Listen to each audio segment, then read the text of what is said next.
Hi, my name is Ionuț Mătăsaru and I'm Senior Engine Programmer at Epic Games. In the last 16 months, I have worked on development of the Unreal Insights tool, the new profiling system for Unreal Engine. Today, I will showcase this tool with a focus on the new features in the latest Unreal Insights version, the one from 4.25 engine release.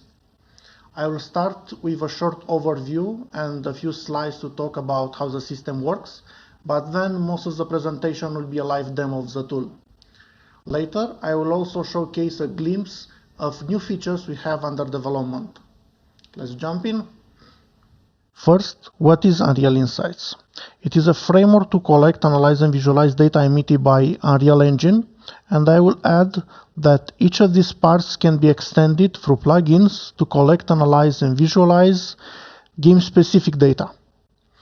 Unreal Insights is designed to build new tools on top of it, ranging from performance profilers, networking tools, memory debuggers, to more specific tools like animation tool, and of course game-specific investigation tools. Let's see how Unreal Insights looks like. A quick overview of Unreal Insights. The default window is the CPU and GPU timing profiler. It shows copy timing events hierarchically for each GPU and CPU threads. The log view shows all messages from the recorded session and could be easily correlated with timing view.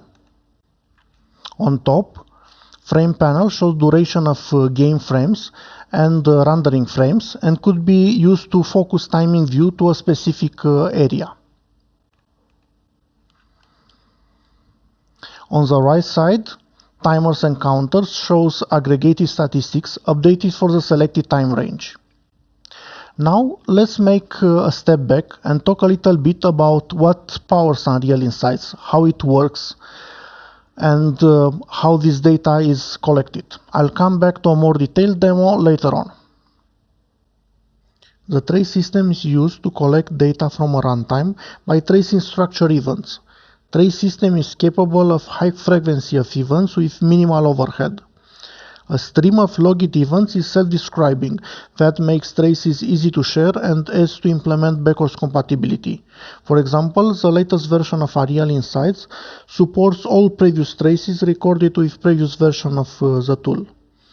The stream can be sent either over a socket to a server hosted by Unreal Insights browser mod, and I will talk more about this later, or written to a local file by specifying -trace file.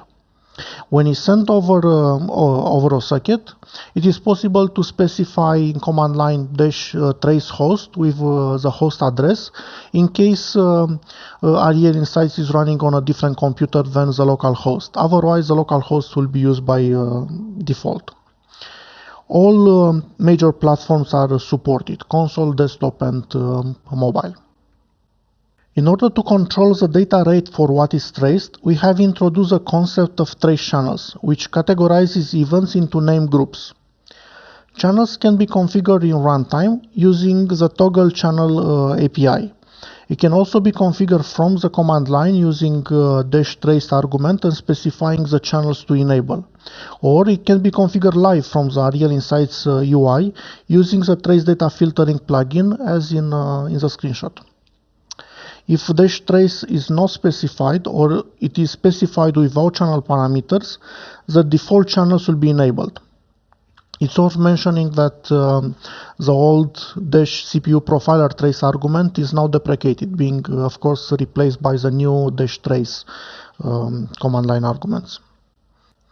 We have first released Unreal Insights in 4.23 engine release.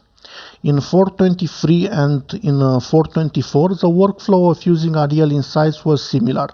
But in 4.25, we have introduced some important changes. The first change involves the workflow of collecting data from the editor itself, including play in editor workflows. In this release, the editor connects by default with its internal trace store. That means it does not connect with standalone Unreal Insights tool. The reason for this is to support the workflow for the new Animation Insights plugin, which is a version of Arial Insights embedded into the editor and customized as an animation debugging tool. If the plugin is enabled, the option to launch Animation Insights will show in Developer Tools submenu from the main menu of Editor. I will not showcase this tool in this presentation, but it's important to know about it because it could be confusing not knowing why it does not connect with the standalone version of Arial Insights. Still, it is possible to route the trace stream towards the standalone Arial Insights by specifying -trace host equal localhost in the command line when launching the editor. So in this case, the editor will connect with the standalone version of Arial Insights. Of course, Arial Insights needs to be started before the editor. The second change is about how Arial Insights application actually works. Since 4.25, we have separated Arial Insights working in browser mode and Arial Insights working in viewer mode in two separate processes. First, the browser mode. Arial Insights executable starts by default in browser mode. In this mode, it hosts a trace service that includes a trace store and the trace recorder, the one that listens to TCP port 9080. It also includes a front end, which is similar to the former start page. It shows a list of trace sessions, including metadata for each trace session, and offers several options to start analysis. You can double-click a session in this list, select a session and choose Open button, or even drag and drop utrace files over this window. A new feature is the auto start toggle that enables analysis to be started automatically when it detects a new live session. It is also possible to specify filters for the live session, for example by platform and or by application name. A single instance of Arial Insights can run at one time in this mode. When Arial Insights exe is started, it will automatically detect if another instance is running and will switch focus to the previous one. Now, when an analysis is started for a trace session, it will start into a separate process we call viewer mode. The viewer mode is a process that hosts the analysis and the visualization for a trace session. Multiple viewer mode instances can be started at the same time. It is also possible to open the same trace session simultaneously in multiple instances, even for live sessions, for example. Now let's see this in action. I will start Arial Insights from a shortcut, and of course it starts in browser mode. Even if I will try to open another instance, it will not open, it will remain on this one. It already shows the trace session that I have already pre-recorded, but I want to showcase a live demo. So I will start an infiltrator demo, and I will specify the channels I want to enable, in this case CPU, GPU, frame, log, and bookmark.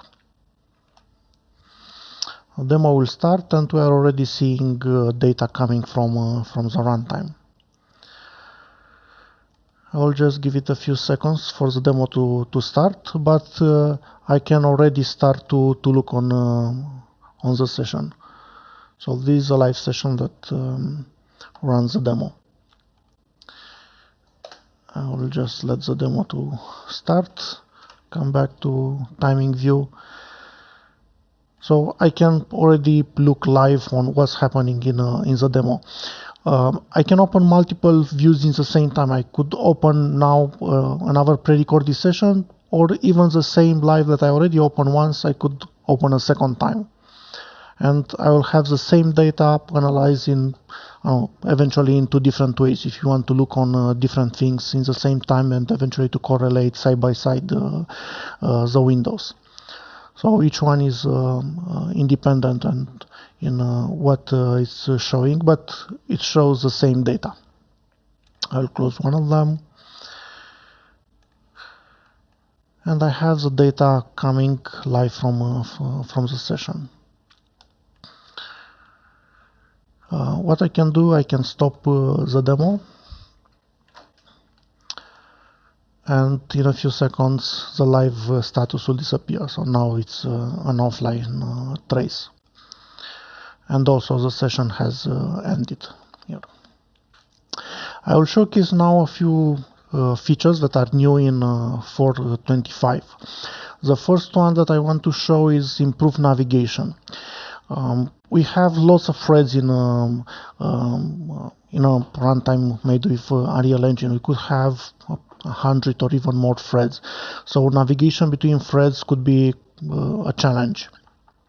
Another thing that could be a challenge is the fact that we are trying to minimize the space on the main view by hiding the threads that doesn't have the data. So for example, if a thread will not have any timing views, that thread will disappear. So once those timing events disappears from the view, automatically the tracks disappears, and of course will appear again when you show. But that could make difficult to focus on one of the tracks or on a region of threads you are interested on. And for that we introduce the concept of pinned track. A pinned track will be highlighted with a small arrow in front of the name, and it's just easy to click on a track to pin one of the tracks. So the last one that is clicked, it will be pinned.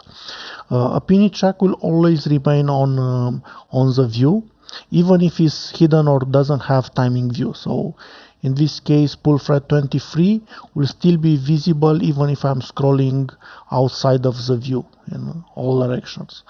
It will be to remain relative to the mouse when I make a drag or zoom in, zoom out operation, or when I will scroll using horizontal scroll bar.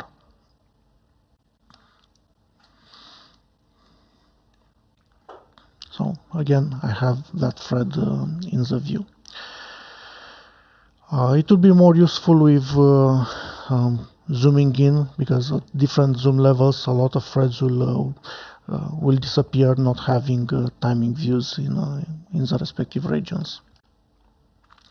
Another feature that I want to highlight is the addition of frame tracks.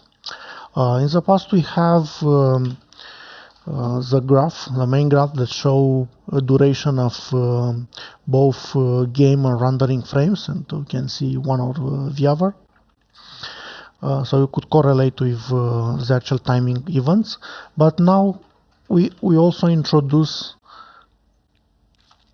the frame tracks that will show on the top game frame and rendering frames, and those ones could also be expanded to highlight the boundaries of each frame. In this case I enable boundaries for rendering frames. So you see rendering frame 310 and the start and end duration for the respective frame. Those tracks could also be used to easily select a time range for one of the frames. Just selecting and pressing enter, and will select the time range for the respective frame. And of course aggregated statistics are updated on the right side, and the same expansion could be done with both or only with one of them game frames in this case.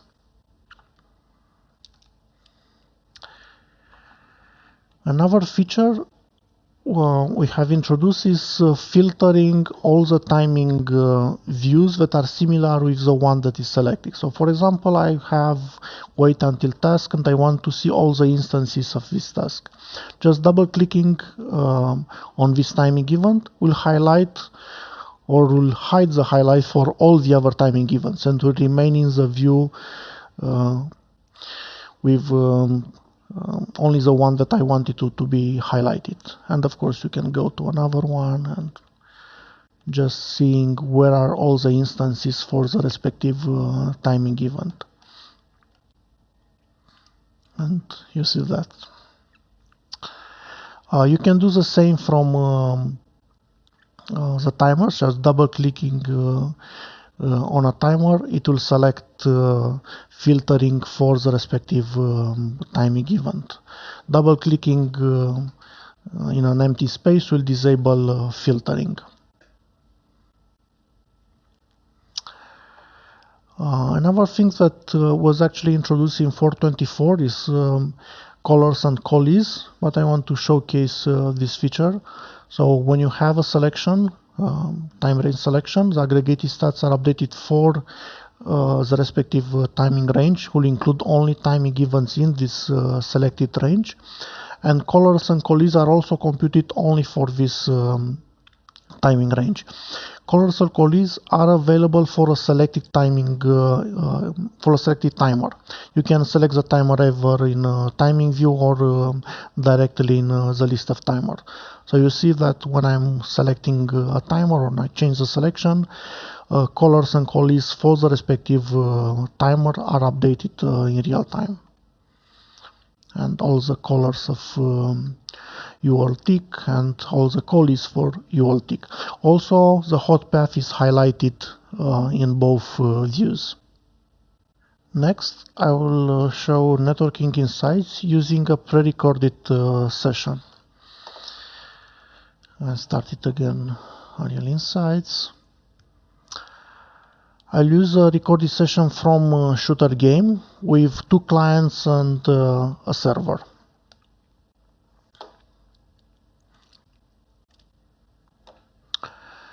This session doesn't have CPU or frame information, so the main view is mainly empty. But you notice that 2 new windows has appeared, Networking Insights. Networking Insights shows game instances. We have the 2 clients, Game Instance 0 and 1 are the clients, and Game Instance 2 is a server. Each instance have connections. In this case, clients have only one connection with the server and incoming and outgoing connection respectively. The same for connection 1 and connection Game Instance 2 will have, of course, 2 connections with each of the 2 clients.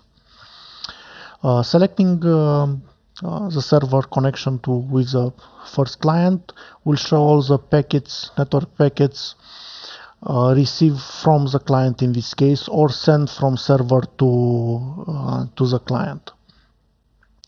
The list of packets are shown here in a graph by their size. You can see a tooltip for each of the packet. You can select one packet and you'll see the breakdown of networking events in the respective packet. You can navigate between the packets. You'll see that on the right, aggregated statistics are computed in a way similar with timing events. But in this case, it's not about time, it's size in bits for each networking event. You could make selection of multiple packages by selecting one and then shift clicking another packet. Now I selected about 200 and I see aggregated statistic for those 200 packets. I will come back to one of them, and in addition to visualizing and inspecting what is there, you can also filter events or filter all the packets that have a certain event. So for example, I want to see all the packets that have bot #C. I can double click this network event and I have already highlighted only the packets that contain the respective one, and the one that doesn't contain are faded out. And also in the packet content view, it's highlighted only the respective event, or I could disable the highlight here if needed. So now I have a filtering by type. You could also choose a type by double clicking in the list of network events. I shooter game state, and again I see all the packets for shooter game state. I could disable that.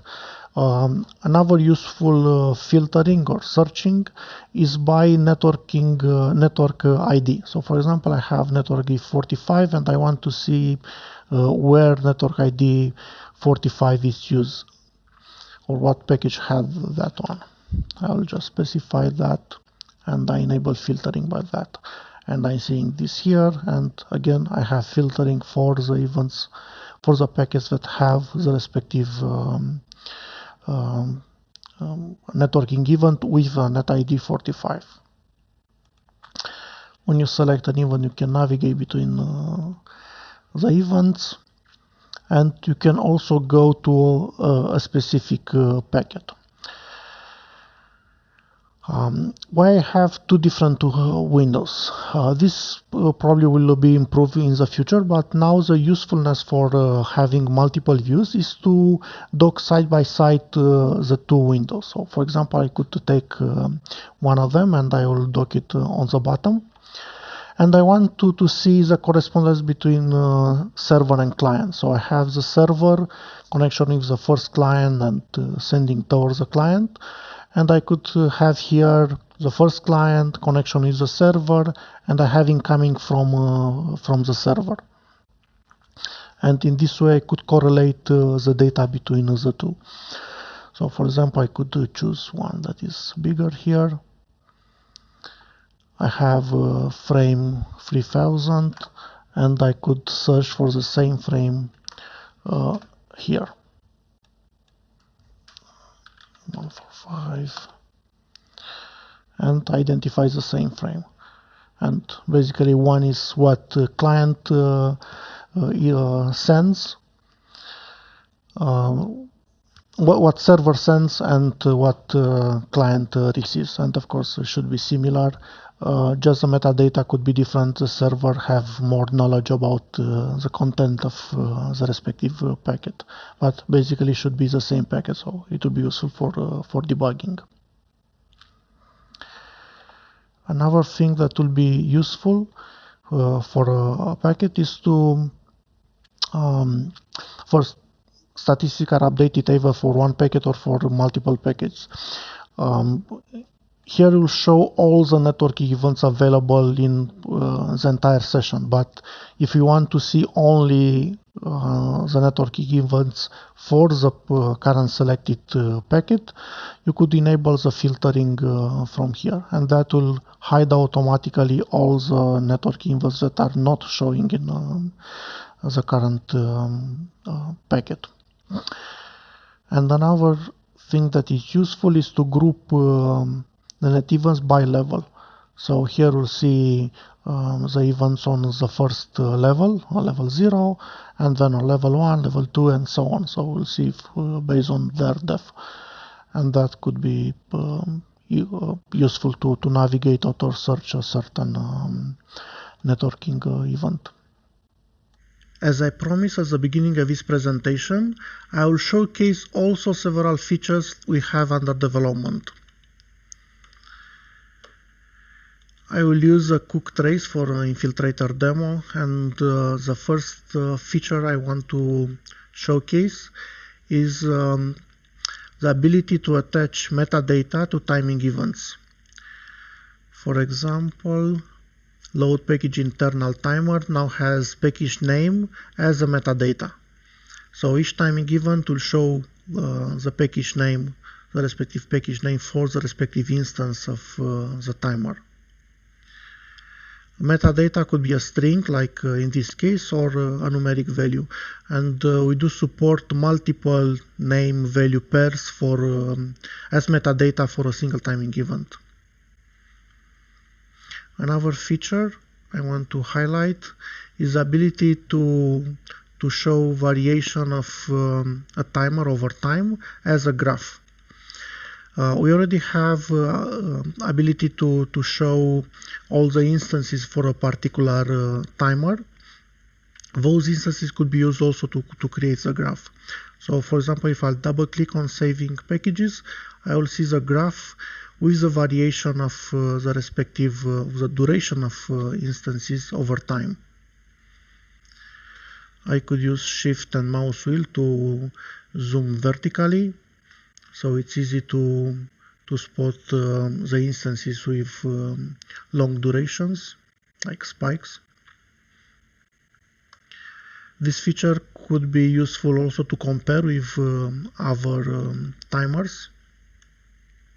Just double-clicking them will add the respective graph in the main graph track, or double-click it again, it will remove it. The format functionality of filtering instances is available with control double-click.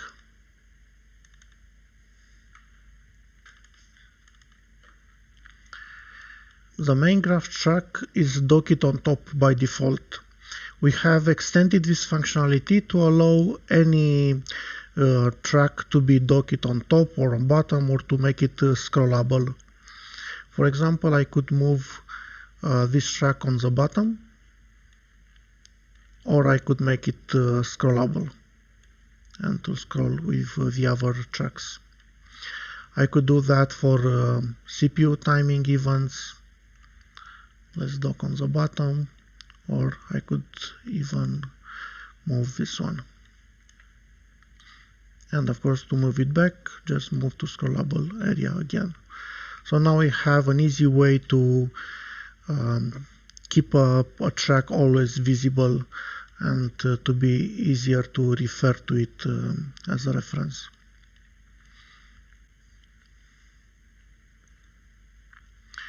For the next features, I will use a different session. This is a longer session, also for running Infiltrator demo. And because analysis keep working in the background, I could highlight the new auto scroll functionality. By default, it auto scrolls trying to keep frames aligned on the same position, and that is easy to see variation of frames over time. We offer several options to change, for example, the delay. You'll make it real time. I could disable frame alignment, and I could make the offset. And that is more useful for high zoom levels.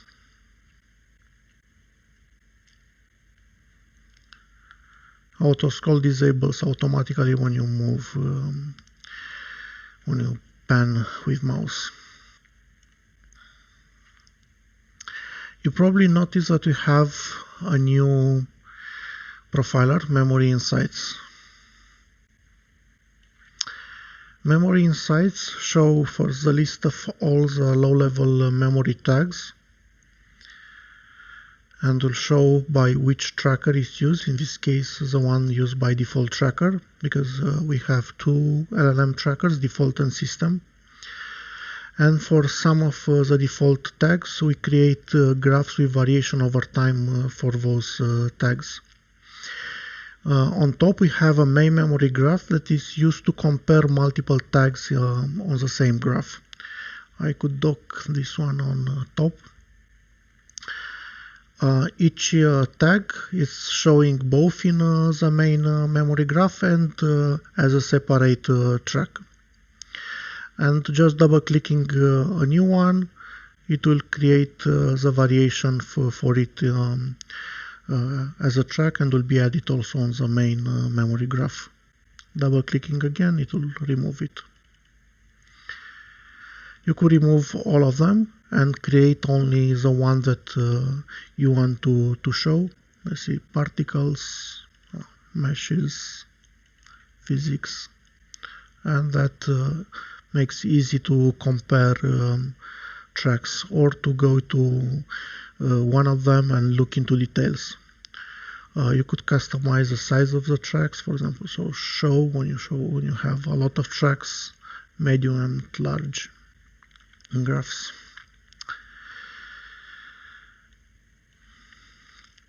It is useful to see variation for long period of times, but sometimes it's useful to zoom in to see the pattern for the data. In this case, for example, it's obvious that there is some variation. but there are other tags that this variation is not so obvious. For example, on RHI MISC, it looks pretty flat, but if I zoom in, I will see this pattern, and it's not a random noise. It's actually something that visually you can see that repeats. Have a spike, then a pattern, same spike, then the same pattern again, that spike pattern, and that have a period of about 7 seconds. As this is using also timing view, we can correlate variation over time of these memory tags with regular timing events. So for example, I could enable main thread. I could also dock it on top, and I could see the variation of those patterns with the actual frames or with the timing events. This data is similar with the data you are seeing in CSV on Save CSV for LLM, but we have also tried to get that information during pre-init and init of the engine, not only when the frames are starting like in CSV. So you get the full picture of how the memory is used and where.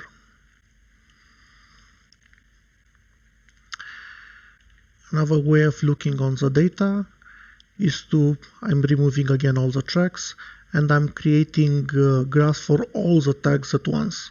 So now I have all of them created. And again, the top one will show a comparison showing all the series in the same time, and individual one are in the scrollable area.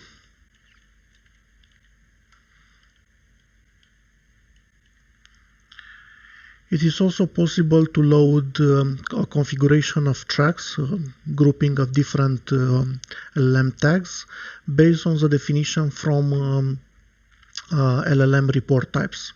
I can just import that XML, and the graphs will be created based on the definition from the respective XML. And I could tune the size for all of them at once, making it easier to navigate between them.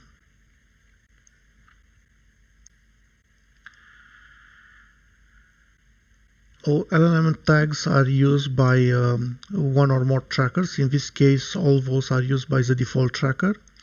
If I want to show the system tracker, I could go to the system tracker, and I will see only the LLM tags used by the system trackers, and I could create the graphs for the system LLM tags.